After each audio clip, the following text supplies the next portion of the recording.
Hello students, आज मैं आपके साथ नया टॉपिक डिस्कस करने जा रही हूँ, टैक्स इनवॉइस। जैसा कि आप सभी को पता है कि हम पहले चैप्टर में ही डिस्कस कर रहे थे जीएसटी देना। जीएसटी देना है तो जो सप्लायर ने सामान किसको दिया होगा, बायर को दिया होगा।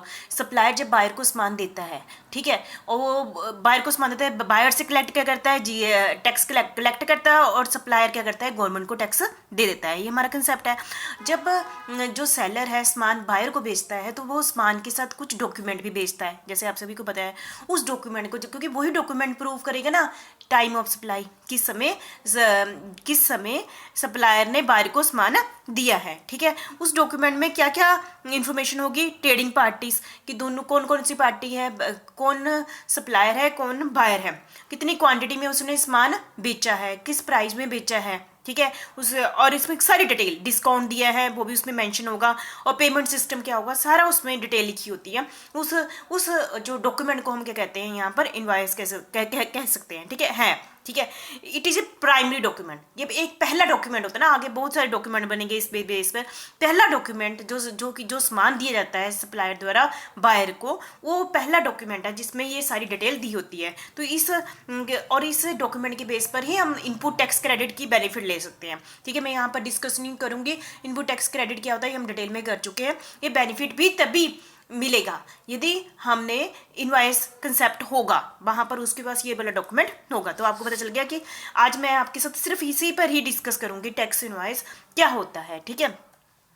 जैसे कि टैक्स इनवॉइस, ठीक है, इनवॉइस को ही टैक्स इनवॉइस कहते हैं। जो भी सप्लायर बायर को सामान बेचता है तो जो भी इनवॉइस देते हैं उसको ही टैक्स इनवॉइस कहते हैं। फिर भी N invoice is an imported commercial instrument. ये क्या है, इम्पोर्टेड कमर्शियल इंस्ट्रूमेंट है। इसी की बेस पर जब आपने जनरल एंट्रीज की थी +1 में, कहते ना आपने मैंने जैसे बायर ने सामान, सप्लायर ने सामान बेचा तब भी उसने अपनी जनरल एंट्री की होगी, और बायर ने खरीदा उसने भी अपनी बुक्स में जनरल एंट्री की होगी। मतलब पहला डॉक्यूमेंट होता है तो उन्होंने डेट वाइज की होगी, इसलिए it is a imported document issued by seller to buyer. ये सबसे इम्पोर्टेंट बात है। टैक्स इनवॉइस किसके द्वारा इशू किया जाता है, कौन बनाता है, सेलर, और देता किसको है, बायर को देता है, ठीक है। इट कंटेन ट्रेडिंग पार्टी, कौन कौन सी पार्टी है, कितनी क्वांटिटी ऑफ द आइटम, कितनी क्वांटिटी में सेलर ने बायर को सामान दिया है, किस प्राइस पर दिया है, और डिस्काउंट दिया है वो भी उसमें मेंशन होगा, and the delivery and the payment term, कोई भी पेमेंट टर्म भी उस पर ही मेंशन की हुई होगी, ठीक है। और नेक्स्ट है it is primary document evidencing the supply, primary document है, ठीक है। For availing input tax credit, input tax credit का बेनिफिट तभी मिलेगा यदि टैक्स इनवॉइस प्रेजेंट होगा, ठीक है। तो टैक्स इनवॉइस है, जो इनवॉइस है सेक्शन कौन से है, इसकी डेफिनेशन दी गई है सेक्शन 2 सबसेक्शन 66 में दी गई है। Means tax invoice means the tax invoice refer to in section 31।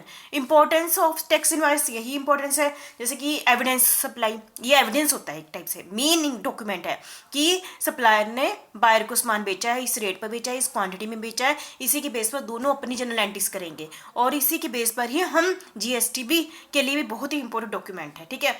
और ये it is essential document to avail input tax credit. जैसे मैं आप लोगों को बोले ना, इनपुट टैक्स क्रेडिट तभी मिलेगा यदि वो उसके पास ये वाला डॉक्यूमेंट होगा। A registered person can not avail input tax credit unless he is in position of tax invoice और ए डेबिट नोट। उसके पास ये डॉक्यूमेंट, बाई चांस कोई पर्सन है रजिस्टर्ड है ना, और वो जीएसटी देता है, वो टैक्स इनपुट टैक्स क्रेडिट की फैसिलिटी तब तक नहीं मिलेगी जब तक वो ये डॉक्यूमेंट पेश नहीं करता, ठीक है।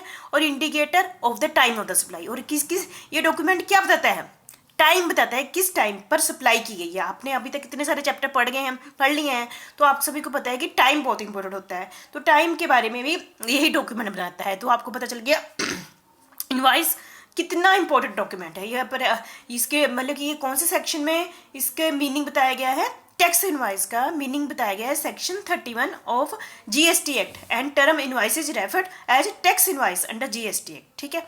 तो ये थे प्रोविजन भी यही है, इंपॉर्टेंस भी यही है। तो ये आपकी मैंने इस वीडियो में सिर्फ आपके साथ डिस्कस किया है इसका मीनिंग, ठीक है। वैसे तो +1 से आप पढ़ते आ रहे हैं ना, इसी के बेस पर जनरल एंट्रीज के लिए मेन डॉक्यूमेंट है, प्राइमरी डॉक्यूमेंट है, ठीक है। Thank you very much.